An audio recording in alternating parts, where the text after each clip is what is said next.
Bismillahirrahmanirrahim. Assalamualaikum warahmatullahi wabarakatuh. Alhamdulillahi rabbil alamin. Wa afdhalus salati wa atammut taslim ala sayyidina Muhammadin asyrafil anbiya'i wal mursalin wa ala alihi wa sahbihi ajma'in. Subhanaka la ilma lana illa ma 'allamtana innaka antal alimul hakim. ولا حول ولا قوة إلا بالله العلي العظيم. رب اشرح لي صدري ويسر لي أمري واحلل عقدة من لساني يفقهوا قولي وسدد لساني واهد قلبي بحق سيدنا محمد صلى الله عليه وسلم. اللهم ألهمنا بالعلم وزينا بالحلم وأكرمنا بالتقوى وجملنا بالعافية. اللهم أخرجنا من ظلمات الوهم وأكرمنا بنور الفهم وافتح علينا بمعرفة العلم وحسن أخلاقنا بالحلم وجعلنا ممن يستمعون القول فيتبعون أحسنه والحمد لله رب العالمين. Alhamdulillah, kita sambung daripada kitab Syarh Al-Imam Al-Hudhudi Al-Sanusi pada Al-Wajib fi Haqqi Rusul. Wa amma rusuluh alaihimus salatu wassalam. Baik. Bismillahirrahmanirrahim. Qala al-muallif rahimahullah wa nafa'ana bihi wa bi'ulumihi fid dharain amin. Wa amma rusulu alaihimus salatu wassalamu fayajibu fi haqqihim as-sidqu wal amanah wa tablighu ma umira bi tablighihi lil khalqi. Adapun para rasul alaihimus salatu wassalam, maka wajib pada hak mereka sifat sidiq, benar, wal amanah, sifat amanah, dan tabligh, menyampaikan ma'ubira bi tablighihi, apa yang disuruh sampaikannya, lil khalqi, kepada makhluk. Kita dah sampai pada bahagian yang kedua, iaitu berkaitan dengan nubuat, kenabian. Selesai dah perbincangan tentang ilahiyat, ketuhanan, masuk tentang perbincangan an-nubuat. Dan yang ketiga daripada ilmu akidah membincangkan sam'iyat secara terperincinya tidak disebutlah oleh Imam Sanusi dalam kitabnya Sughra ni. Cuma mungkin akan disebut dalam syarah secara ringkas bahagian ketiga daripada ilmu tauhid, iaitu tentang sam'iyat. Pada bahagian ini musannif rahimahullah menceritakan tentang sifat wajib terlebih dahulu. Sebagaimana wajib kita beriman berkaitan dengan Allah Ta'ala ni, kita wajib tahu sifat wajib. Begitulah juga sifat yang mustahil dan sifat yang harus. Maka begitulah kita wajib mengetahui sifat yang wajib pada hak Rasul, mustahil dan juga harus. Maka sifat yang wajib bagi Rasul tu disebut ini tiga. Disebut tiga. Sebagaimana yang kita biasa dah maklum, sifat yang wajib bagi Nabi dan Rasul ni empat lah: sidik, amanah, tabligh dan juga fatanah. Disebut tiga ini kerana bahagian yang keempat, iaitu sifat fatanah, itu terkandung secara tidak langsung dalam sifat-sifat lain, antaranya sifat tabligh. Kerana para Nabi, antara wajib, sifat yang wajib ke atas mereka ialah menyampaikan. Dan orang yang menyampaikan ini tentulah dia wajib bersifat dengan fatanah, bersifat dengan cerdik. Kerana kalau dia tidak cerdik, dia tidak akan mampu sampaikan kepada hamba-hamba Allah. Walhal Allah Ta'ala pilih mereka untuk sampaikan risalahnya kepada makhluk. Andai kata yang dipilih itu bukan di kalangan orang yang cerdik, macam mana dia nak sampaikan? Jadi sifat fatanah itu kita boleh faham dan termasuk dalam sifat-sifat lain, antaranya sifat tabligh. Qala syarih rahimahullah, hadza huwa an-naw'u tsani. Ini bahagian kedua, mimma yajibu 'ala al-mukallafi ma'rifatuhu, daripada perkara yang wajib atas mukallaf mengetahuinya. Wa huwa ma yata'allaku birrusuli alaihimus salatu wassalam, iaitu perkara yang berkait dengan para rasul alaihimus salatu wassalam. Wa huwa, dan perkara yang wajib ke atas para rasul ni ialah ma yajibu fi haqqihim wa ma yastahilu wa ma yajuzu, iaitu perkara wajib, perkara yang mustahil dan perkara yang harus. Fayajibu, maka wajib, fi haqqihim, pada mereka, thalathu sifatin, 3 sifat. Wahia, sifat 3 tu iaitu pertama as-sidqu, sifat sidik. Apa makna sidik?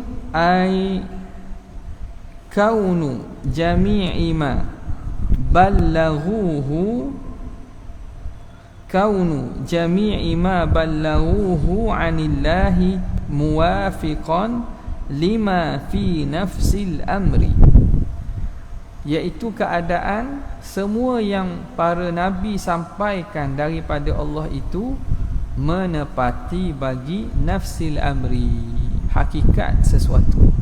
Nafsil amri ni makna haqiqatu syai', fi nafsil amri makna pada hakikat sesuatu, pada realiti sebenar. Jadi sidik maknanya Nabi wajib bersifat dengan sidik, dengan makna setiap perkara yang para Nabi, para Rasul beritahu pasti menepati hakikat sebenar, pasti menepati realitinya. Maka Nabi ni sadiq, as-sadiq, yang benar, as-siddiq, yang sangat benar, al-amin, yang amanah, sadiqu al-wa'dil amin. Dah, sadiqul wa'dil amin, sadiqul wa'di, yang benar pada janjinya, al-amin, yang amanah. Muhammadur Rasulullah sadiqul wa'dil amin. Makna tu merujuk kepada makna sifat Nabi lah tu. Sadiq, yang bersifat dengan sidik, al-amin, yang bersifat dengan amanah. Habis. Jadi benar di sini, kalau kita lihat dalam huraian para ulama, dia khusus kepada perkara yang berkait dengan dakwaan kerasulan dan perkara yang disampaikan daripada Allah Ta'ala. Dua tu. Kerana perkara berkait dengan apa yang diberitahu kepada, yang Nabi beritahu ni, ada 3 perkara. Ulama bagi pada 3 bentuk. Pertama, perkara yang Nabi beritahu berkaitan dengan kerasulan dia, kenabian dia. Al-akhbar anir risalah, berita tentang kerasulan. Yang kedua, berita tentang wahyu, apa yang diberitahu daripada wahyu Allah Ta'ala yang dia suruh sampaikan. Yang ketiga ialah berita tentang perkara-perkara selain itu, perkara berkaitan dunia, perkara berkaitan apa yang berlaku di dunia ini, apa yang cerita bergiam-giam. Jadi yang dimaksudkan ataupun termasuk dalam sifat sidik ini ialah dakwaan kenabian dan kerasulan. Yang kedua ialah apa yang diberitahu daripada Allah Ta'ala, iaitu perkara yang bersifat wahyu ilahi, syarak dan seumpamanya. Adapun berita-berita berkaitan dengan perkara-perkara luar, perkara-perkara dunia, perkara-perkara kehidupan ni, ini masuk dalam sifat amanah. Makna Nabi tak dusta. Bila kata Nabi benar ni, makna Nabi tidak dusta. Jadi benar ni khusus pada 2 perkara tadi. Adapun benar pada berita-berita berkaitan dunia, cerita-cerita yang berlaku ni, benar ini termasuk dalam sifat amanah. Kerana sifat amanah sebagaimana kita sebut tadi, makna dia ialah para nabi dan para rasul ini terpelihara daripada melakukan dosa. Dan daripada dosa tu menipu. Menipu ni dosa lah. Jadi menipu ni masuk mana? Menipu ni masuk dalam amanah ke masuk dalam sidik? Supaya tidak kira takrar lah, tidak berulang. Maka menipu yang termasuk dalam para nabi terjaga daripada sifat menipu ni, itu dalam sifat amanah merujuk kepada perkara-perkara selain daripada wahyu dan dakwaan kenabian dan Rasulullah. Cerita berkaitan apa yang berlaku di tempat ni, giam, hujan ke tidak, apa yang berlaku di Rom, di Parsi dan semua tu, perkara-perkara yang melibatkan urusan-urusan kehidupan ni, itu termasuk dalam sifat amanah. Maka Nabi dan Rasul tidak sama sekali menipu. Maka yang diberitahu itu pasti betul dengan apa yang berlaku. Okay. Jadi al-kibbu juga ada dua. Dusta juga. Dua-dua dusta yang lawan sidik itu, al-kadhibu yang lawan sidik itu merujuk kepada al-kadhibu fi da'war risalah wa fi ma yuballighu 'anillah. Al-kadhibu yang termasuk dalam mustahil, lawan bagi amanah. Kerana amanah ni makna Nabi ni terpelihara, Nabi maksum. Lawang dia ialah Nabi ni khianat. Khianat tu makna melakukan dosa, termasuk dalam dosa menipu. Menipu yang masuk dalam mustahil daripada lawan sifat amanah ialah menipu lain daripada perkara kenabian dan juga dakwaan wahyu apa yang disampaikan daripada Allah Ta'ala. Nampak okay. Itu kalau kita lihat perincian gitulah. Tapi kadang-kadang orang borong sekali je. Jadi kalau terutamanya huraian-huraian kepada orang awam, kadang orang borong sekali je. Borong sekali maksud dia gabung sekali. Tapi kalau kita perincikan, lihat kedudukan menipu tu di bahagian mana. Maka ulama' bagi pada 3 perkara tadi lah. 3 perkara bentuk akhbar an Rasulullah SAW ni, perkara yang Nabi beritahu ni 3. Kalau kita perincikan, makna 2 yang pertama tu masuk dalam perkara yang sidik, sifat sidik. Yang terakhir itu masuk dalam sifat amanah. Ya. Jadi yang pentingnya semua itu mustahil lah. Semua itu mustahil. Itu selesai sebab sifat sidik. Wal amanatu wa hiya kaunuhum la tasduru anhum mukhalafatun sawa'un kanat muharramatan au makruhatan. Yang kedua ialah sifat amanah, ataupun sifat ditampilkan juga dengan al-ismah, penjagaan, amanah. Wahia kaunuhum, apa makna amanah? Keadaan para nabi dan rasul ini la tasduru anhum mukhalafatun, tidak lahir daripada mereka mukhalafah, pelanggaran. Tak lahir daripada mereka pelanggaran dan pengingkaran. Tak ada. Para nabi tak ada buat benda yang mengingkari suruhan Allah Ta'ala atau melanggar suruhan Allah Subhanahu Wa Ta'ala. Sawa'un, ay sawa'un kanatil mukhalafatu muharramatan. Mukhalafah itu perkara yang haram. Mukhalafah itu perkara haram, pelanggaran perkara haram, au makruhatan, ataupun makruh. Tak ada. Maka para nabi dan para rasul tidak berlaku pelanggaran hukum Tuhan, sama ada buat perkara haram ataupun perkara makruh. Nabi tak pernah buat haram dan Nabi tidak pernah buat makruh sekalipun. Bahkan kalau kita lihat ulama' yang mendetailkan lagi perbincangan ni, terutamanya di kalangan mutaakhirin Asy'ariyah, dalam kitab-kitab mu'tabar, hasiah-hasiah kepada syarah-syarah matan-matan akidah, mereka mengatakan para nabi dan para rasul ni amanah dengan makna maksum, terpelihara daripada melakukan pelanggaran syarak, hatta mereka juga terpelihara daripada melakukan khilaful aula. Kalau kita kata khilaful aula tu berbeza dengan makruh. Kalau ikut hukum ni ada 5 lah. Al-ahkam, asy-syar'iyyah, at-taklifiyah, ada 5 lah. Wajib, sunat, haruh, makruh, haram. Jadi pelanggaran tu berlaku pada 2 yang terakhir, iaitu makruh dan juga haram. Kerana semua itu perkara yang Tuhan larang. Kalau Tuhan larang dengan larangan yang mesti tinggal, haram. Larangan yang tidak mesti, makruh, tapi tetap larangan Tuhan. Makna tetap Tuhan tak suka. makruh ni makna dibenci, makna Tuhan isyarat benci. Cuma benci tu benci boleh dosa ke benci tak boleh dosa? Faham Maka tetap perkara itu dibenci oleh syarak. Maka Nabi takkan buat perkara yang syarak benci, yang Tuhan benci. Maka para Nabi ni terpelihara daripada melakukan perkara yang dibenci syarak, sama ada haram ataupun makruh. Cuma sebahagian ulama usul ataupun ulama fiqh, dia kata ada perkara yang makruh ini darjat larangan ataupun kebencian tu rendah sikit. Maka timbul satu lagi dipanggil khilaful aula. Khilaful aula ni ialah menyalahi yang lebih aula. Dia rendah daripada makruh. Kerana apa? Kerana larangannya tidak secara jelas. Larangan khilaful aula, bezanya larangan tersebut karahah atau nahyul karahah lam ya'ti sarahat, tidak datang secara jelas. Dia kadang-kadang khilaful aula tu lawang kepada sunat. Lawang kepada sunat, ataupun tidak buat perkara yang sunat atau yang ditutup akan jadi khilaful aula.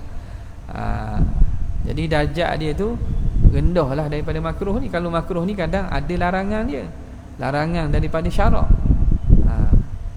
Tu setengah ulama bezakan makruh dengan khilaful aula. Maka para nabi pun apabila dibincangkan oleh para ulama mutaakhirin dalam hasyiah-hasyiah mereka, dia kata para nabi pun tidak melakukan perkara khilaful aula. Kerana khilaful aula menunjukkan bahawa perbuatan nabi ni tak molek, ada benda lain yang lebih molek. Walhal para nabi dan para rasul ni ialah manusia contoh. Apa yang dibuat oleh mereka sepatutnya yang terbaik. Maka perkara khilaful aula ni tidak berlaku juga pada para nabi dan para rasul. Maka kata pengarang rahimahullah ta'ala,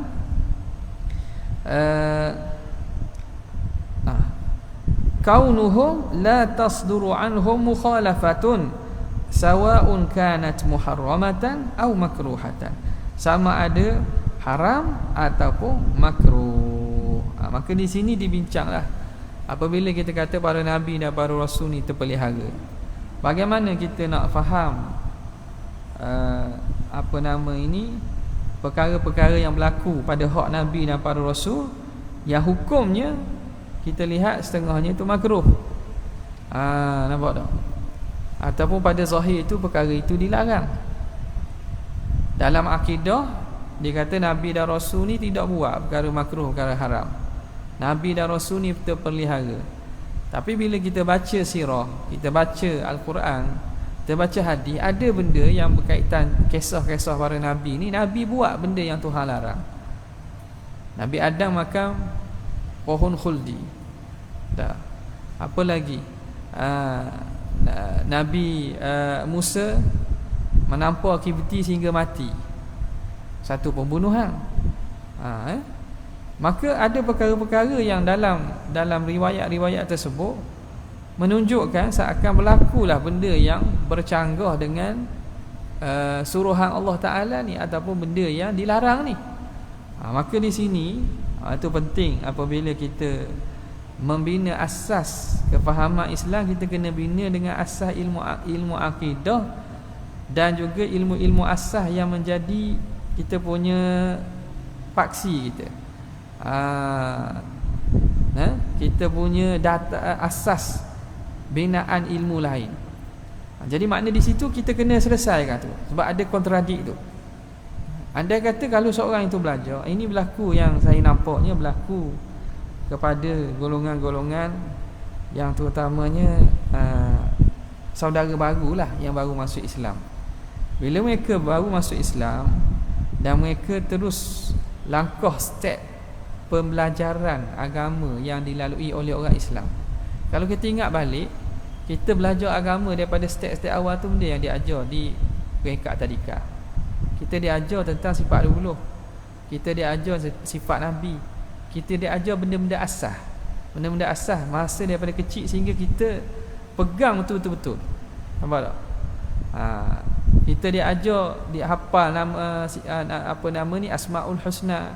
Kita diajar dengan hafal nama anak-anak Nabi dan seumpamanya, benda yang kiranya asas, buat foundation bagi kefahaman seorang Islam. Jadi bila kita meningkat usia, kita akan baca banyak bacaan. Kita akan baca ayat Quran dan tafsir, kita jumpa cerita-cerita yang berkaitan para Nabi, kita baca buku-buku, kita tengok hadis, kita jumpa. Jadi akan timbul persoalan, apa yang kita belajar tu dengan apa yang kita baca sekarang ni ada berlaku seakan-akan konflik lah. Tak? Seakan-akan mana satu ni. Tapi kerana sebab kita dah lama diasas dengan kefahaman tu, kita kata tak apalah, kita serahlah kepada, kita tanya orang lah, tapi kita yakin para Nabi ni maksum. Kita yakin para Nabi maksum kerana kita dah hafal daripada kecil, dan kita letak dalam jiwa kita sifat Nabi ni sidik, amanah, tabligh, fatonah. Maka cerita-cerita tu kita akan, kalau kita rajin, kita akan cari jawapannya. Kita akan rujuk alim ulama, kita akan buka kitab-kitab, kita akan lihat perbahasan, apa sebenarnya takwilan yang sesuai dengan kisah-kisah tersebut. Jadi proses itu menyebabkan kita tidak senang. Kita tak senang terima, Nabi buat dosa. Kita tidak sampai nak menuturkan perkataan tu, Nabi buat dosa tapi taubat. Kataan kedua tu nampak macam betul lah. Nabi buat dosa tapi taubat, nampak macam okey lah, Nabi dosa dan buat taubat. Tapi masalah apabila yang pertama tu mengisbatkan Nabi buat dosa. Nampak? Faham tak sini? Tapi kerana sebab kita dalam memahami Islam tu, kita start daripada step satu-satu, tangga-tangga kita tu. Jadi asas pada kita tak boleh terima Nabi buat dosa. Tapi ada cerita tu, kita pun jadi terfikirlah. Kita pun akan cari jawapan dia. Apa sebenarnya yang berlaku? Dosa ke tak dosa? Okay. Ini mungkin tak berlaku bagi orang yang saudara baru yang masuk Islam, lalu dia jumpa pengajian-pengajian yang langkah asas-asas pengajian awal ni, akidah, syariat, belajar mengenai sifat wajib, mustahil, haram, dia langkah. Sebab apa? Mereka dapat Islam dan kadang mereka aware, sedar, awareness tinggi. Bagi mereka tak perlulah benda ni. Jadi orang yang akhirnya masuk Islam, alhamdulillah lah, tapi boleh pula pembimbing mereka itu bawa kepada pengajian yang tidak ikut step-step ni. Akhirnya mereka baca hadis langsung daripada hadis, daripada tafsir Quran secara langsung, terima dan dengar cerita-cerita ni. Apa masalahnya? Nabi pun buat salah, Nabi buat dosa, Nabi taubat. Perkataan Nabi buat dosa. Nampak tak? Ya. Nabi buat dosa tu. Sebab apa bagi? Tak ada problem. Apa problem ni? Tak ada problem apa. Nabi taubat juga. Allah Ta'ala terima taubat. Nabi tu Sayyidut Tawabin. Tapi asasnya makna berlaku dosa. Itu yang mana kefahaman ni mungkin tak berlaku di kalangan mereka. Tapi kalau mereka masuk Islam, dibimbing oleh orang yang bawa kepada kefahaman asas yang betul, step-step, tangga-tangga, kitab ni kena belajar dulu, naik selakor-selakor. Orang ni memang power lah. Memang dia kerana Islam, dia Islam yang kerana kesedaran diri, dia perlu ikut tangga-tangga pengajian ilmu orang ni. Memang iman dia pada ghalibnya akan jadi teguh dan kefahamannya akan jadi mantap. Nampak? Sebab itu kita lihat ada pendakwah-pendakwah yang mungkin daripada asal daripada agama lain boleh dan terkeluar perkataan sedemikian. Terkeluar perkataan sedemikian sebab itulah. Ya, nampak? Jadi dalam asas pengajian kita, ulama tekan betul tentang sifat-sifat wajib ni. Itu yang nak menjadi dasar dulu. Kemudiannya apa yang berlaku dalam kisah-kisah riwayat para nabi yang zahirnya melakukan pelanggaran hukum ni macam mana? Ini yang dijawab oleh para ulama. Kisah Nabi Adam makan pohon khuldi, Nabi Musa tanpa kibti, apa lagi? Banyak lagi lah.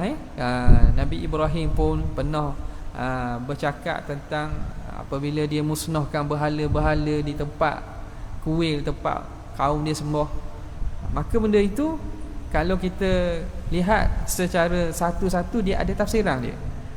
Ni juga saya sarankanlah untuk pelajar tengok pada kisah itu secara detail lagi. Sebab menarik bagaimana ulama datangkan riwayat-riwayat dan datangkan ayat Quran yang sebenarnya para nabi dan para rasul ni terpelihara juga.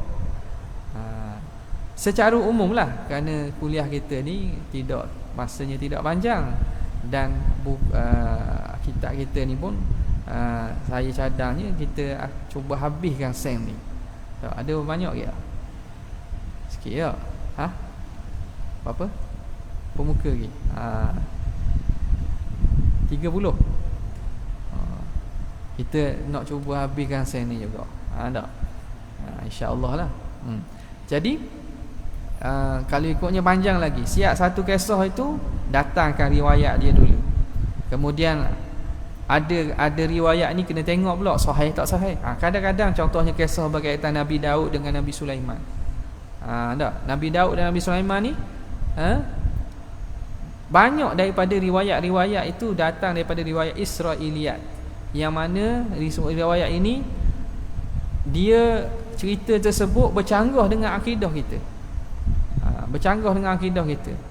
Banyaklah ceritanya.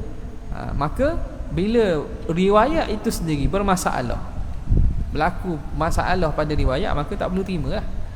Tapi kalau riwayat tersebut datang riwayat yang sahih ataupun daripada Al-Quran, maka ini perlu kita tengok apakah tafsiran bagi cerita-cerita tersebut.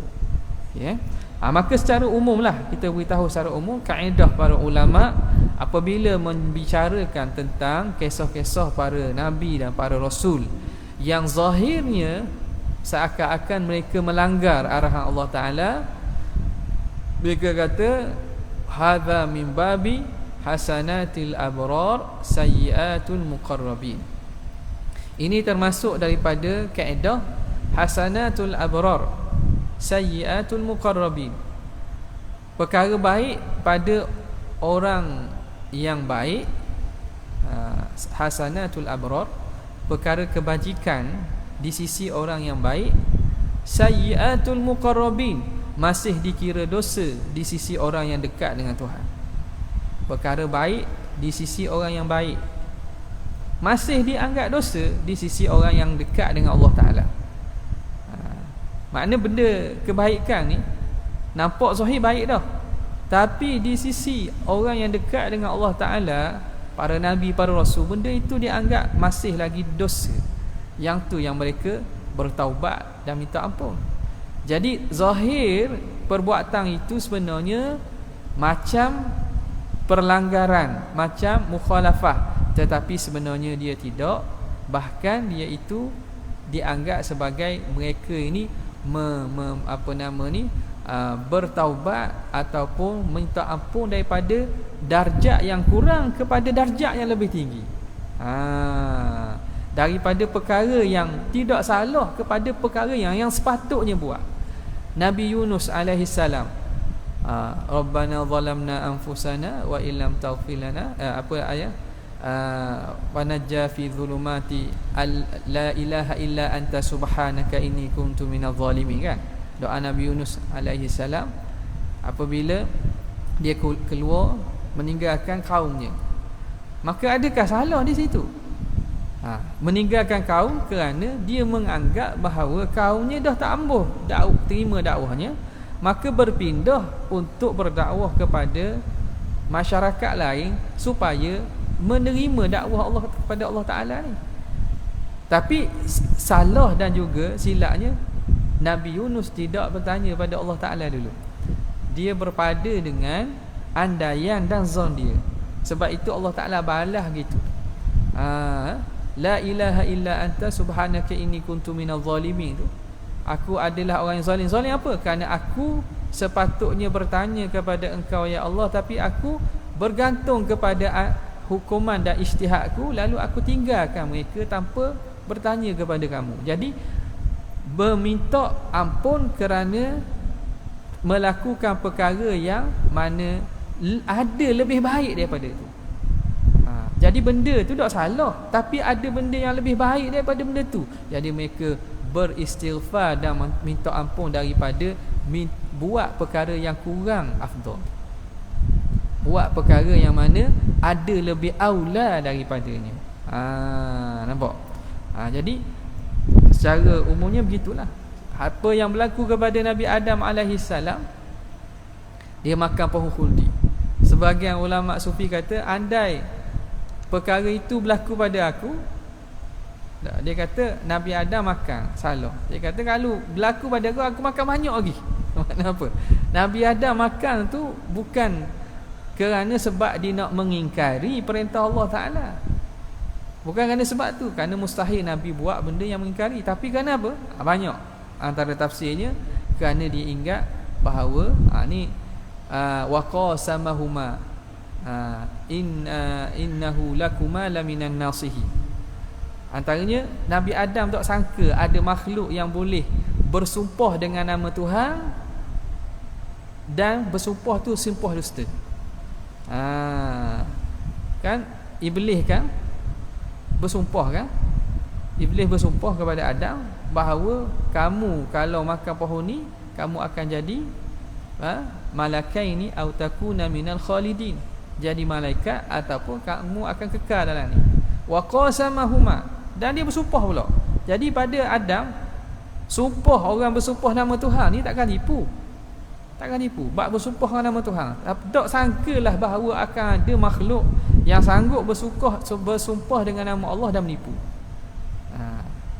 Jadi banyaklah takwilan atau tafsiran ulama menjawab kisah Nabi Adam. Kisah Nabi Adam, bagaimana berlakunya tu. Dan antara yang senangnya ialah perkara ni berlaku kat mana? Berlaku di syurga.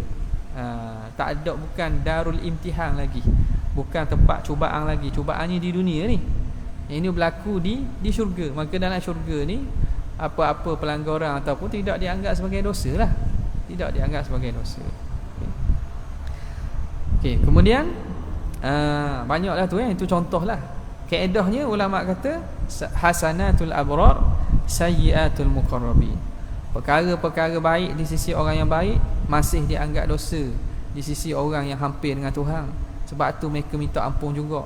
Inni la astaghfirullah ta'ala fi kulli yaumin 70 marrah, dalam riwayat 100 marrah. Aku tiap-tiap hari minta Allah Ta'ala tu minta ampun 70 dalam riwayat lain 100 kali. Adakah kerana dosa? Tak.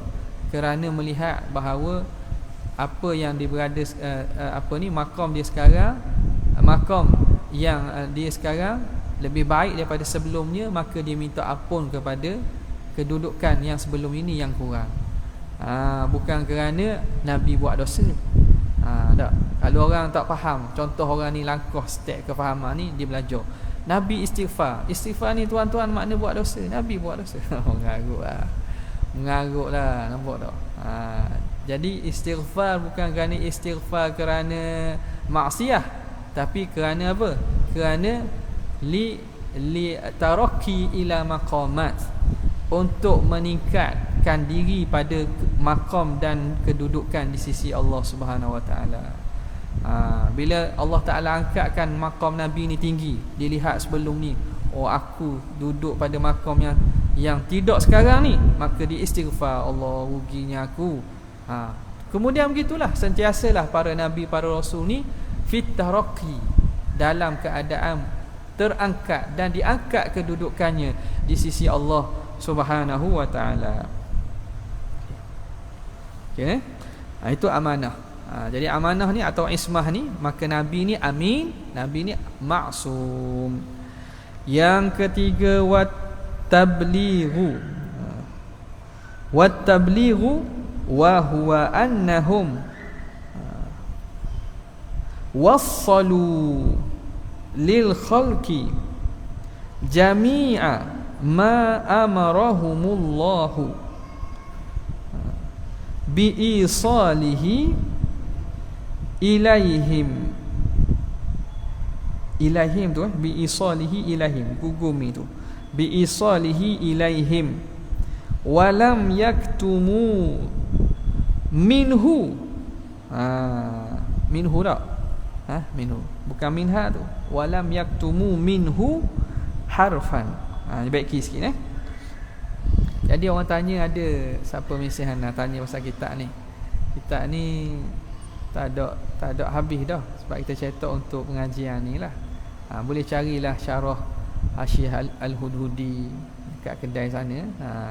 Hasyiah Asy-Syarqawi Al-Hudhudi kita baca bahagian tepi. Tapi ada niatlah insya-Allah untuk tulis balik ni sekali dengan terjemahannya. Bila tu lepas habis tamat kelas khatam kitab ke tengoklah. Tapi kena ada sahabat-sahabat tolong juga lah. Bab rakaman dah ada dah. Kita terjemah dan boleh kita cetak nanti insya-Allah.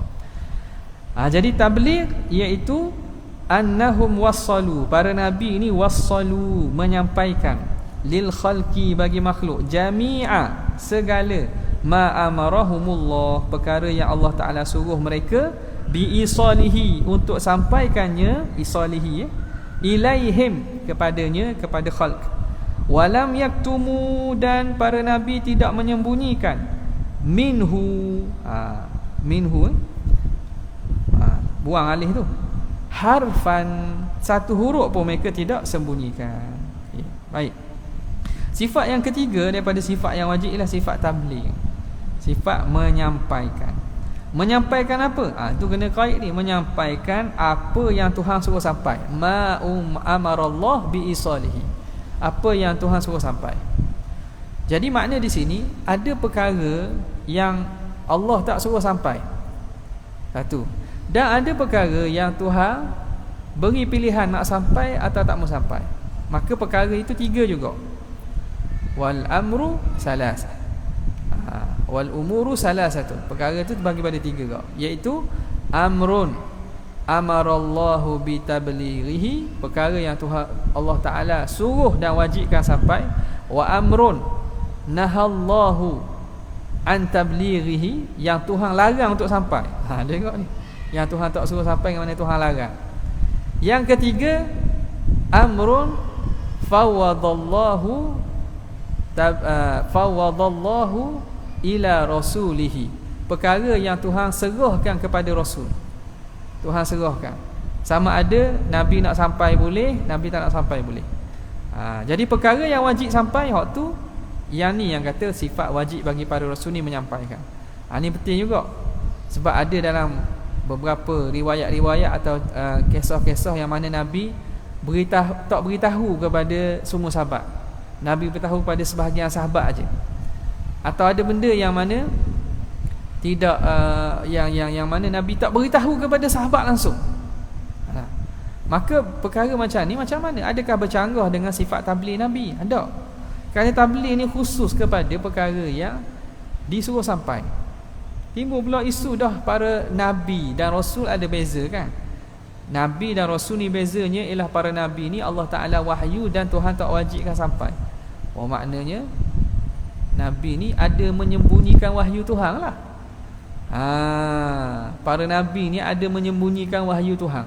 Dia dapat wahyu tapi tidak disuruh sampai, maknanya dia sembunyikan wahyu Tuhan. Dan mana sifat tablighnya? Okey. Jadi sifat tabligh ni kena kepada benda yang Tuhan suruh sampaikan. Kalau Nabi ada wahyu yang diterima pada Allah, Allah Ta'ala tak suruh sampai, tak cacat pun. Kenapa? Kerana perkara itu Tuhan tak suruh sampai. Tak ada mencacatkan bahawa Nabi ini bersifat dengan kitman. Nabi ini menyembunyikan. Tapi kalau perkara Tuhan suruh sampai, memang para Nabi dan para Rasul akan sampaikan, tak akan sembunyi pun. Okay? Jadi perkara yang wajib disampaikan ini melibatkan perkara-perkara syariat lah. Al-yawma akmaltu lakum dinakum wa atmamtu alaikum ni'mati tu, wa raditu lakumul islam madina. Perkara yang kata syariat telah sempurna tu, maknanya segala syariat-syariat yang Tuhan wahyukan pada Nabi, Nabi tak akan sembunyi. Perkara yang Nabi tidak disuruh sampaikan, Nabi disuruh tidak sampaikan, boleh berlakulah. Nabi ni dilarang sampaikan, Nabi tidak disuruh sampaikan. Ini kadang-kadang melibatkan perkara-perkara yang dipanggil ma'arif ilahiyah, ilmu-ilmu ketuhanan, ilmu-ilmu tentang makrifat-makrifat tinggi ni. Ada benda yang Nabi saja tahu, dan perkara itu sahabat pun tak tahu. Sahabat pun tak tahu. Antaranya Nabi pernah sebut bahawa dalam satu riwayat hadis, baginda Nabi SAW sebut, lau ta'lamuna ma alimtum, kalau kamu tahu apa yang aku tahu, la dhahiktum qalila wa la bakaitum katsira. Andai kata kamu tahu apa yang aku tahu, nescaya kamu akan ketawanya sikit dan menangisnya banyak. Makna ada benda yang Nabi tahu, sahabat tak tahu. Tak. Yang Allah Ta'ala beritahu ke Nabi, dan Nabi disuruh supaya jangan beritahu pada orang. Nabi menyembunyikan ke? Tak. Kerana apa? Benda ini tidak dikira perkara wajib menyampaikan. Bahkan salah pula kalau beritahu. Tak? Salah pula kalau beritahu. Kalau beritahu kok maknanya kita ni dak kerja buat lah, kita tak ada hidup kat dunia lah, dak ingat dunia lah, ingat akhirat semua lah. Tapi kerana Nabi dia tahu perkara tu, dia boleh kawal, dia boleh seimbangkan tentang hakikat akhirat dan juga dunia ni. Walaupun dia tahu hakikat akhirat macam mana, hakikat dunia macam mana, dia boleh hidup macam orang biasa kat dunia. Kalau kena kereta kok, tak makan minum kita, tak makan minum kita, tak buat kerjaan kita, tak menikah, tak berkahwin, tak jual beli sebab takut ke akhirat, ataupun kerana tahu hakikat sebenar kehidupan dunia. Tapi kerana benda tu tersembunyi, maka kita boleh hidup, ada masalah. Mati bila tak tahu, tu kita nak bawa motor, tak cukup 100, tak cukup 100 bawa motor, 120, tak cukup lagi 120. Boleh nak pulah habis. Habis pula. Tak. Kalau boleh tak cukup bawa gini, nerak pula. Supaya lebih aerodinamik. Sebab apa? Sebab tak tahu mati bila. Tak tahu mati bila. Kalau tahu mati bila, berani awak buat gitu. Tak. Berani merepek, tak berani. Kalau tahu dah mati kat gini, berani tak berani. Okay. Kita belajar buat apa? Buat kita ada harapan, kita nak berjaya. Kalau tahu kita belajar, jadi bodoh situ le. Tak bijak-bijak tak? Tak belajarnya kita. Tapi janganlah ada niat begitu tau. Saya mau belajar sebab bodoh dah, jangan. Sebab kita tak tahu, kita ada harapan, kita husnuzan dengan Tuhan, dan kita suruh berusaha untuk berjaya. Andai kata kalau kita belajar, kita tahu dah, memang confirm kita tak lulu. Kerana hari periksa tu kita sakit, kita demam, tak lulu. Mungkin tak ada semangat nak mari kelas, tak semangat mari kelas. Tapi kerana kita tak tahu, kita mari kat kelas. Tak apalah bab mari kelas tu boleh pahala. Mari kuliah itu dapat ilmu, dapat pahala mujahadah kita keluar melangkah seumpama jihad fi sabilillah. Jihad kita melangkah ke kelas tu daripada blok G sampai ke blok akademik tau. Jauh tu dah blok G tau. Ni pun tak jauh, Unizah ni jarak blok G akademik tu tak jauh mana. Setengah dia, universiti jauh lagi kot. Berapa minit nak jalan blok G ke blok akademik? Berapa minit? 10 minit boleh lah tak? 10 minit. Tu kan kalau kelas pula dekat-dekat tu kena laju sikit tau. Kita anggap perjalanan kita jihad fisabilillah itu. Kita jihad fisabilillah, nak jihad dengan musuh dalam perang sabi payah dah. Kita jihad dengan ilmu. Setiap langkah tu jihad fisabilillah. Maka bila kerana ada benda yang Nabi tak beritahu kepada umat ni, maka kita pun jadi selamat kehidupan dunia ini boleh berlaku sebagaimana yang biasa. Dan yang ketiga, perkara yang para Nabi, para Rasul diberi pilih untuk beritahu kepada siapa yang dia nak. Ni ada juga. Contoh yang kita tengok jelasnya, Huzaifah ibnul Yaman, yang dapat daripada Nabi, Nabi beritahu kepada dia senarai penduduk-penduduk Madinah yang munafik, orang munafik. Jadi dalam Madinah ni ada orang munafik. Wa mimman haulakum minal a'rabi munafiquna wa min ahlil Madinah. Daripada orang-orang Arab, orang-orang Badui yang duduk sekitar Madinah tu, ada orang munafik. Wa min ahlil Madinah, dan termasuk juga daripada ahli Madinah ada orang munafik. Nabi tahu orang ni munafik. Dia depan je Islam, tetapi sebenarnya dia tidak Islam. Mati dalam kufur. Siapa dia? Nabi tak beritahu kepada sahabat. Nabi beritahu kepada seorang je, Huzaifah ibnul Yaman. Penyimpan rahsia Nabi ni. Dah berdosa ke Nabi? Tak. Kerana perkara ini diberi hak untuk Nabi pilih siapa yang nak diberitahu, siapa yang dia tak mahu beritahu. Okay. Boleh.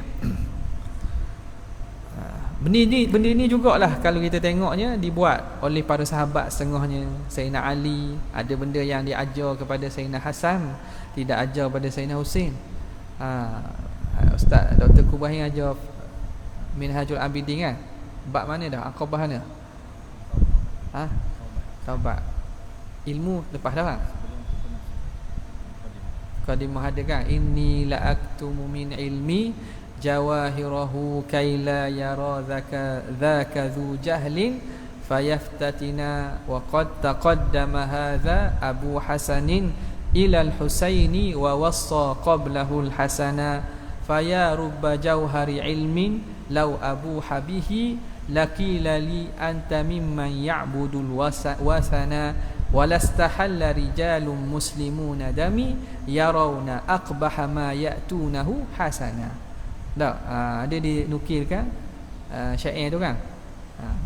Ada ke dalam mukadimah tak? Tengok.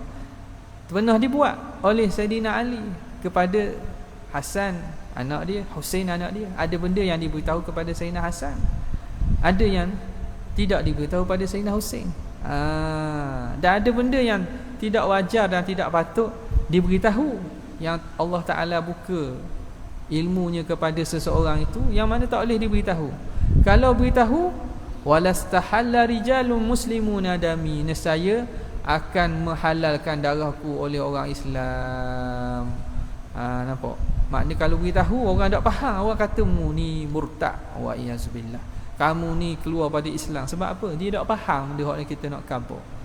Ni yang berlaku kepada sebahagian daripada ahli-ahli sufi, yang mereka tak dapat tahan, mereka bekah yang tidak kuat menampung fayadat ilahiyah, anugerah Tuhan yang berat tu, jadi pecah jadi tak tahan, menyebabkan akhirnya dituduh dengan tuduhan zandaqah dan seumpamanya. Faham Jadi kita kena beza juga orang hak kategori ahli sufi betul dan orang yang belagak sufi ataupun tipu ni, sudu sufi ni. Buat cakap perkara makrifah tapi tak ada makrifah pun. Itu kena hati-hati. Macam mana penilaiannya? Penilaian dengan ilmu. Kalau kita ada ilmu, kita boleh tahu ni orang ni cakap je ni, orang ni cakap je tinggi tapi dia ni tak tinggi pun. Okey. Dan asasnya kena akidah yang betul. Kena akidah yang betul. Tengok. Maka 3 perkara tadi, ada yang wajib diberitahu, ni Nabi takkan simpan dan takkan sembunyikan. Yang dilarang untuk beritahu, ni Nabi takkan beritahu lah pula. Dan ada perkara yang Nabi diberi pilih. Kemudian kata musannif rahimahullahu ta'ala, wa yastahilu fi haqqihim alaihimus salatu wassalamu adadu hadhihi sifati.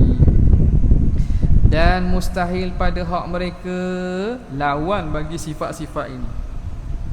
Wahia, apa lawan bagi 3 sifat itu? Wahia al-kadhibu wal khiyanatu bi fi'li syai'in mimma nuhu nahya tahrimin, mimma nuhu anhu. Tak ada jatuh segitu, mimma nuhu anhu, mimma nuhu anhu nahya tahrimin au karahatin, kemudiannya bukan aw, wa kitmanu, bukan aw beki tu, wa kitmanu syai'in mimma umiru bitablighihi lil khalqi. Dan mustahil pada hak para nabi dan para rasul ni ialah lawan bagi sifat itu, iaitu al-kadhibu, lawan bagi sidik, kadhib, dusta. Wal khiyanah, lawan bagi amanah. Amanah lawannya khianat. Khianat dia kaitkan khianat bi fi'li syai'in, dengan melaksanakan sesuatu, mimma nuhu anhu, dari perkara yang mereka dilarang daripadanya, nahya tahrimin, sebagai larangan pengharaman, au karahatin, atau larangan makruh. Itu khianat dengan makna melakukan perkara yang dilarang, sama ada larangan haram atau makruh. Dan yang ketiga, wa kitmanu syai'in, menyembunyikan sesuatu mimma umiru bitablighihi lil khalq, daripada perkara yang disuruh sampaikan kepada makhluk. Qala syarih rahimahullah, hadza huwal qismu tsani, ini bahagian kedua, minal aqsami thalathati, daripada bahagian-bahagian, 3 bahagian, allati yajibu 'alal mukallafi ma'rifatuha dah. Baik kira tu. Tu saya banyak yang kena baik kira sini. Ma'rifatuha. 3 bahagian yang wajib ke atas mukallaf mengetahuinya. Fi haqqir rusuli alaihimus salatu wassalam, pada hak para rasul alaihimus salatu wassalam. Wa huwa, iaitu bahagian keduanya, ma yastahilu fi haqqihim, apa yang mustahil pada hak para nabi, para rasul.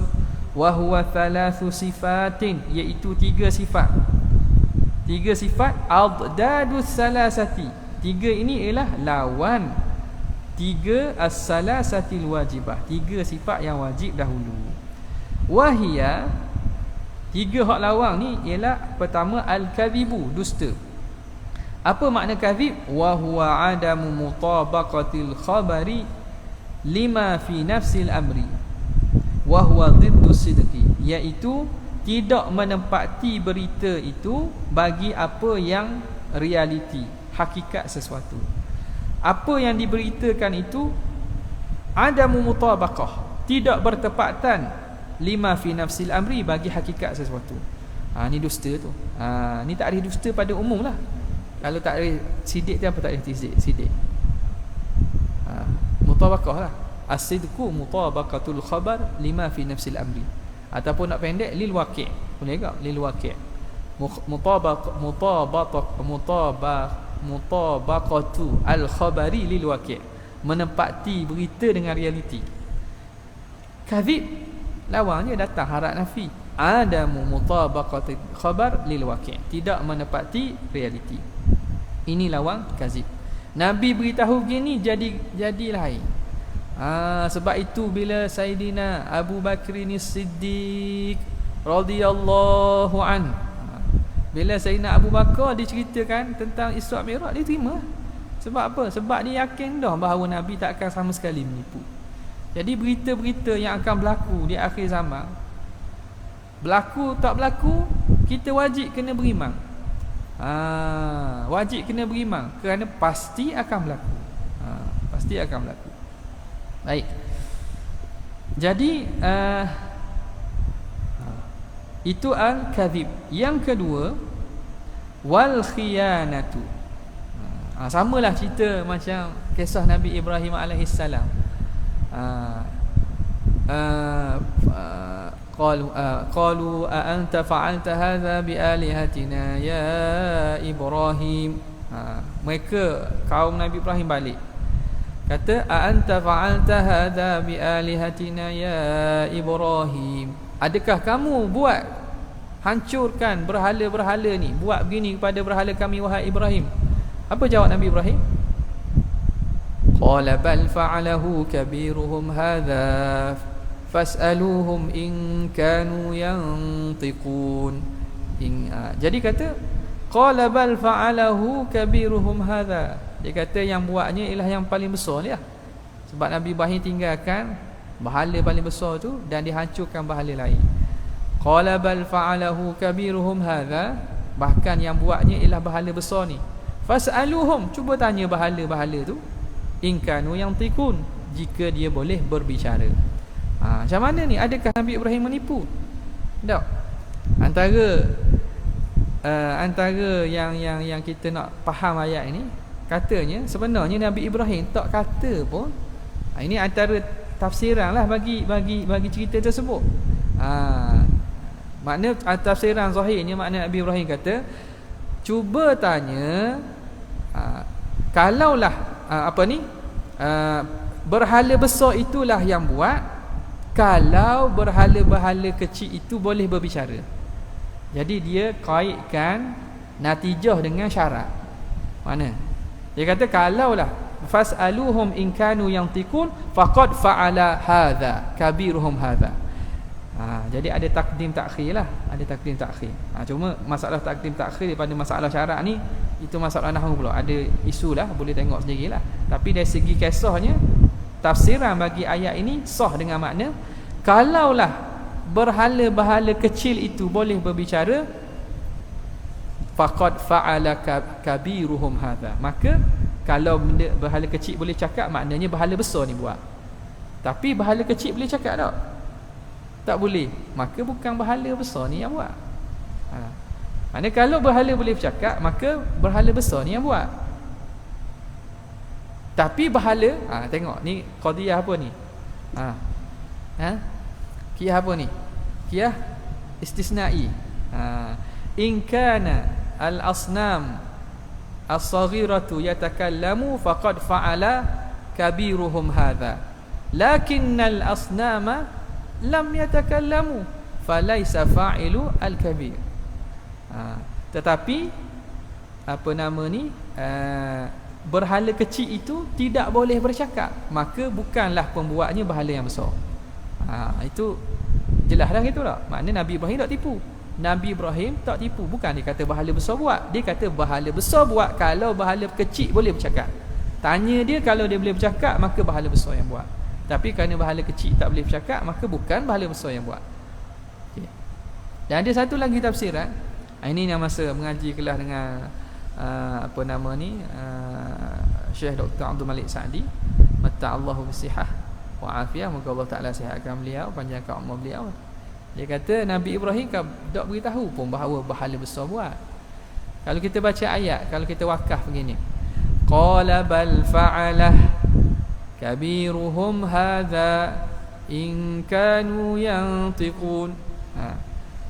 Kan ayat Al-Quran tu sebelum tu mereka sebut kan, dia kata pada apa dia, qalu sami'na fatan yadhkuruhum yuqalu lahu Ibrahim. Lepas tu mereka datang, qalu a anta fa'alta hadza bi alihatina ya Ibrahim. Mereka kata, wahai Ibrahim, adakah kamu yang buat demikian kepada berhala kami? A anta fa'alta hadza bi alihatina ya Ibrahim. Ibrahim kata, qala bal fa'alah, bahkan dia telah buat. Dia tu kembali pada tu lah, sami'na fatan yadhkuruhum, sami'na fatan yadhkuruhum yuqalu lahu Ibrahim. Orang cerita ada seorang pemuda yang namanya Ibrahim ni, yang selalu cerca dan cela berhala. Jadi Nabi Ibrahim kata, qala bal fa'alah, sesungguhnya dia telah buat. Siapa dia? Ibrahim tu lah, hak mukabar tu lah. Kabiruhum hadza jumlah mubtada' khabar. Kabir, ni berhala paling besar. Khabar gitu. Bukan khabar berhala ni buat. Ini berhala yang paling besar. Jadi kalau kita wakafkan qala bal fa'alah, sesungguhnya dia telah buat. Tapi ini berhala paling besar ni. Jadi maknanya Nabi Ibrahim tak tipu pun. Cuma mereka faham seakan-akan Nabi Ibrahim kata berhala tu buat. Tapi Nabi Ibrahim kata qala bal fa'alah, telah melakukannya oleh orang yang kamu cerita tadi lah, sahibukum, iaitu Nabi Ibrahim. Jadi tidak ada kazib di situ. Dan ada yang tafsir macam-macam, qala bal fa'alahu hadza, qala bal fa'alahu hadza, iaitu tangan. Ala kulli hal, tafsiran macam-macam tu untuk mengekalkan kaedah bahawa para nabi dan asas akidah para nabi dan para rasul ni maksum. Jadi mana-mana riwayat yang menceritakan sebaliknya perlu ditafsirkan dan ditakwilkan supaya berbetulan dengan akidah ni. Biar berbetulan dengan akidah ni. Supaya apa? Kita kena letak kemuliaan kepada para nabi dan para rasul. Samalah nama Allah pun kita tak boleh hina, letak kat stokeng. Nampak tak? Lepas tu salah buat. Salah kat mana? Bukan orang buat tu orang tak ada intention dah. Dia tak tahu ke mana. Jadi buat dengan niat lah tu. Kebuat tak ada niat, salah, mesin tu jahit sendiri. Lepas tu buat apa pilih kalimah tu? Maka benda macam ni kena jaga kemuliaan agama daripada andaian-andaian dan juga kefahaman-kefahaman yang salah dan perbuatan-perbuatan yang salah. Okey. Yang keseterusnya al-khiyanah diddul amanah. Khianat ni lawan bagi amanah. Nabi dan Rasul terpelihara. Bahkan ulama mengatakan kaul yang makna mu'tamad lah di sisi mutaakhirin Syafi'iyah ataupun pandangan dari segi Asy'ariyah kita, para nabi, para rasul sebelum jadi nabi dan selepas jadi nabi terpelihara daripada segala dosa, sama ada dosa besar, dosa kecil. Okey. Boleh tu yang nak dipegangnya. Kita nak letak kedudukan mereka ni pada kedudukan makna yang suci yang tak boleh kita sentuh. Sebab kalau menyentuh hak berdiri mereka seakan-akan menyentuh agama kita, menyentuh keyakinan kita. Maka kena pandang tinggi pada martabat para nabi dan para rasul.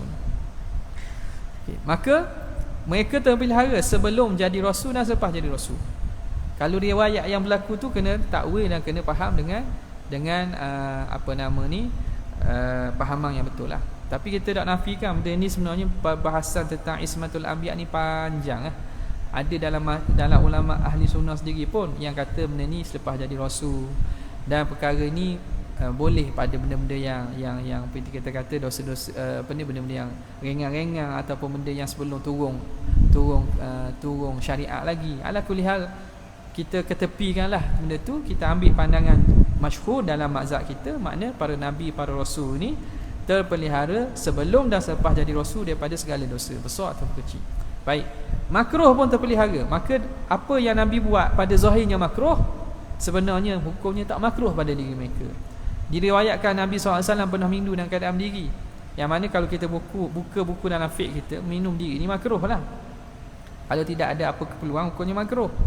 Apa lagi, Nabi SAW pernah dalam satu riwayat, Nabi pergi ke tempat perkampungan satu kawasan, dan Nabi ingin qada hajat. Lalu tempat qada hajat tu kotor, Nabi tak duduk, Nabi qada hajat dalam keadaan berdiri. Padahal kita maklum qada hajat dalam keadaan berdiri ni hukumnya makruh. Nabi buat perkara makruh ke? Jadi ulama kata perbuatan Nabi yang zahirnya makruh, tetapi hukumnya tak makruh pada Nabi, sebab bila Nabi buat tu menjadi pensyariatan kepada kita. Contoh, kita masuk tandas kotor, nak duduk tak boleh, nak cakung tak boleh, nak duduk atas nak cakung atas tanda duduk, bahaya pecah habis habis panggil ambulan mari. Jadi macam mana? Terpaksa berdiri, menunjukkan bila Nabi buat menjadi syariat bahawa hukumnya harus dalam keadaan terdesak. Diri, contoh tempat yang mungkin tak boleh berdiri ataupun minum dalam keadaan berdiri ni, bila Nabi minum diri menunjukkan perbuatan itu tidak haram dan tidak ada salah. Bahkan kalau perlu tidaklah makruh. Tak, kalau terdesak dan seumpamanya. Pada hukum asal dia makruh kepada umat. Tapi bila buat kepada Nabi, dia menjadi pensyariatan kepada umat. Dan pensyariatan ni maknanya Nabi buat untuk memberitahu hukum. Kalau wajib jadi wajib, kalau sunat jadi sunat. Sebab itu perkara yang Nabi buat ni walaupun zahirnya makruh, tetapi dia jadi hukum kepada umat, tak jadi makruh pada diri Nabi. Nabi pernah ambil air semayang sekali, 2 kali. Dalam riwayat sahih dalam Bukhari pun ada. Nabi ambil air semayang sekali. Padahal kita baca dalam fiqh kita, ambil air semayang sekali makruh, 2 kali makruh, 3 sunat kan. 4 jadi makruh pula kalau duit air tu air kita, kalau air masjid jadi haram pula. Jadi Nabi ambil sekali makruh, Nabi buat benda makruh? Tidak. Nabi ambil sekali tu untuk menyatakan bahawa kalau ambil sekali pun hukumnya sah. Sah air semayang tersebut, wuduk tetap sah. Jadi menjadi persyariatan kepada umat. Banyaklah benda ni boleh tengoklah. Kalau nak tengok secara perbahasan panjang, menarik panjang lebar ni, boleh tengok dalam rakaman kitab Asy-Syifa bi ta'rifi huquqil Mustafa sallallahu alaihi wasallam. Alhamdulillah ada dalam YouTube benda tu lekat dah. Kitab Syifa tu membincangkan apakah hak kita terhadap Nabi, bagaimana kita nak memuamalat dengan baginda Nabi SAW kita, dan kefahaman kita terhadap perkara-perkara yang berkaitan dengan baginda Nabi. Seterusnya wal kitmanu diddut tabligh. Dan sebenarnya kitman menyembunyikan, lawan bagi tabligh. Thumma qala wa yajuzu fi haqqihim alaihi wassalatu wassalam ma huwa min al-a'radil bashariyah. Wallahu ta'ala a'la wa a'lam. Ada soalan? Jadi Pak, kalau penjelasan pada apa ni yang tabligh sifat tabligh tu dah. Jadi penjelasan tadi tu maknanya Nabi pun ada kewajipan dia untuk menyampaikan. Nabi Dan Rasul kan kita faham Nabi ni tak diwajibkan untuk menyampaikan gitu Pak. Kalau Rasul tu dia wajib untuk menyampaikan. Nabi ni umum. Kalau dia disuruh sampai, dia Nabi dan Rasul. Kalau tak suruh sampai, Nabi aja lah. Tapi Okay. Nabi tu ada ustaz dah sebut, maknanya Nabi pun sebenarnya ada juga yang dia diwajibkan untuk menyampaikan. Menyampaikan bahawa dia Nabi. Mau menyampaikan bahawa Nabi saja. Maknanya Dia kena beritahu dah ada dah. Kalau menyampaikan bahawa dia Nabi, dia dapat wahyu gitu ya. Sebab wahyu Tuhan kepada para Nabi, terutamanya Nabi sebelum Rasulullah SAW, banyak para Nabi ni ramai. Ada yang Tuhan beri wahyu kepadanya, cerita tentang makrifat kepada dia, beri makrifat ketuhanan kepada dia. Maknanya untuk dia je. Dan untuk orang lain Allah Ta'ala tak suruh pun. Mungkin ada syariat Nabi lain yang telah ada. Dia ni sekadar Allah nak angkat darjat dia sebagai orang yang Allah Ta'ala beri wahyu pada, maka dia Nabi aja. Kalau dia tanya dia, wajib dikhabar dia Nabi. Beritahu dia Nabi. Dah syariat dia tidak, Allah Ta'ala tak wajibkan dia. itu pun sudah dikatakan tidak menyembunyikan. Tak. Maknanya tidak menyembunyikan. Tak ada. Walaupun hanya menyampaikan bahawasanya dia adalah seorang Nabi sahaja. Dia Nabi. Boleh.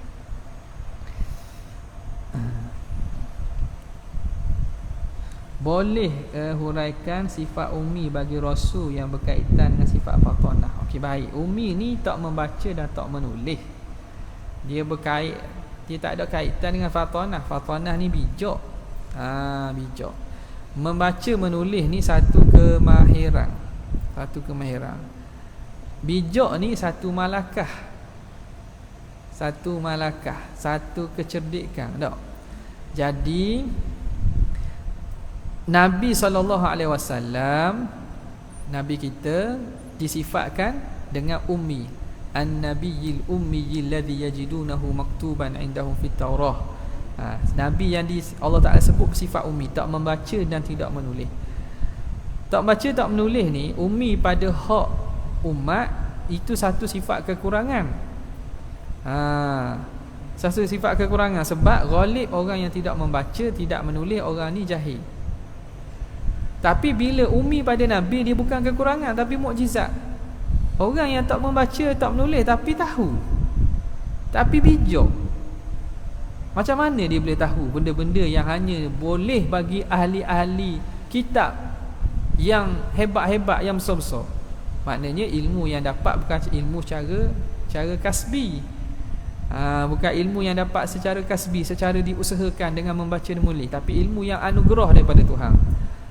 Jadi ummi pada diri Nabi ni mukjizah. Kafa bil ummi mukjizatan. Cukuplah dengan ummi itu menjadi mukjizatan fi nabiyyi, bagi Nabi. Nabi Muhammad keummian dia itu illiterasi tak? Itu dalil bahawa apa yang dia bawa datang tu bukan daripada rekaan dia atau bacaan dia, bukan, tapi daripada Allah Ta'ala. Jadi tak mestilah ummi itu tidak cerdik. Bahkan fatanah tu benda lain. Zaman awak tak pernah, mungkin awak wallah alam kau ada lagi apa-apa awak ke nenek-nenek awak yang tak boleh baca tak? Ada lagi atau dia tengah-tengah orang kampung dia tak boleh baca. Tak boleh baca. Tapi dia jual. Dia buka kedai. Kalau suruh kira tu boleh kira. Congok je. Kita ni, saya pergi tengok tension kadang. Pergi ke bazar, tak pergi lagi bulan puasa ni tak pergi lagi bazar. Pergi beli kedai, dia kira juga 7 tambah 5, kira juga. 7 riyal ni jual 5 riyal. Berapa ni? Berapa? Makan dia, makan ni RM7, RM5. Cari kalkulator Kalkulator 7 tambah 5 kira lagi. Jadi makna peranan otak dah jadi kurang. Siapa benda-benda hak kecil tu boleh kira kan, nak cucu duit balik pada kau cucu duit balik kita beri RM50. Itu 49 ringgit, 49 mudah enggak, 35 ringgit, RM35 mudah enggak. RM28 lah, RM28 cucu beri balik. Kira lah, ambil aset ambil aset nak kira. Jadi tak boleh kena jangan jadi merundung mengikut trend sangat. Trend teknologi ni membawa kepada manusia ni tidak bergantung kepada kemampuan ni. Jangan ikut trend sangat. Kita tahu trend tu tapi jangan ikut sangat Yang trend-trend tak molek lah. Kena guna kemahiran nikmat Tuhan bagi otak ni, kira lah sikit. Jadi tak mestilah makna orang tu dia tak boleh baca, dia tak cerdik. Bahkan cerdik lagi kan. Cerdik pada orang hok baca pun ada. Tapi pada ghalib punya sifat ummi ni kekurangan pada umat. Makna kalau kita kata orang ni ummi, makna orang ni biasanya jahil sebab ghalibnya gitu. Tapi pada diri Nabi SAW iaitu sifat kemuliaan dan mukjizat. Tanda bahawa dia itu Nabi, Allah Ta'ala kata Nabiyil ummi. Nabi yang ummi. Nabi yang ummi. Tak ada Tak ada sekadar tu untuk kali ni. Wabillahi taufiq wal hidayah. Assalamualaikum warahmatullahi wabarakatuh.